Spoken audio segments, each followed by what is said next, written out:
2014లో వచ్చిన హాలీవుడ్ చిత్రాలు chef, the 100 foot journey ఆధారంగా సుమారు 2 ఏళ్లు కష్టపడి కథను తయారు చేసుకుని నిర్మాతల చుట్టూ తిరిగి తిరిగి ఆఖరకు రాజ్ కందుకూర్ని పట్టుకుని అతి కష్టం మీద పెళ్లి చూపులు చిత్రాన్ని తీశాడు తరుణ్ భాస్కర్. మొన్న జాతీయ అవార్డు కూడా ఈ చిత్రానికి ఇచ్చారు.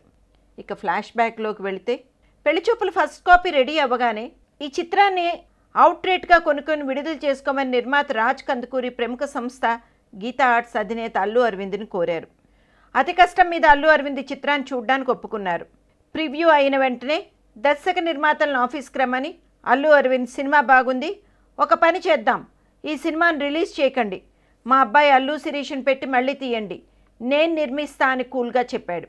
ఇది విని షాక్ అయిన నిర్మాత దర్శకుడు బేరం బాగానే ఉంది అనుకుని బయటకు వచ్చేశారు. ఇక నెక్స్ట్ చాయిస్ సురేష్ ప్రొడక్షన్స్ అధినేత సురేష్ బాబు. ఈయన ముందు చిత్రాన్ని చూడటానికి కూడా ఇష్టపడలేదు. ఇక అల్లు అరవింద్ చిత్రానికి చూసి ఇలా అన్నారు అని వెంటనే చిత్రాన్ని చూశారు.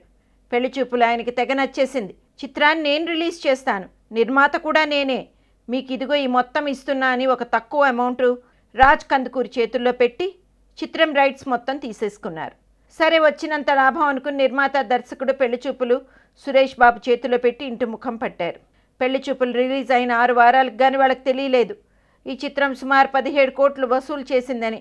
ఆ మొత్తం లాభం సురేష్ బాబుకే వెళ్ళిపోయింది.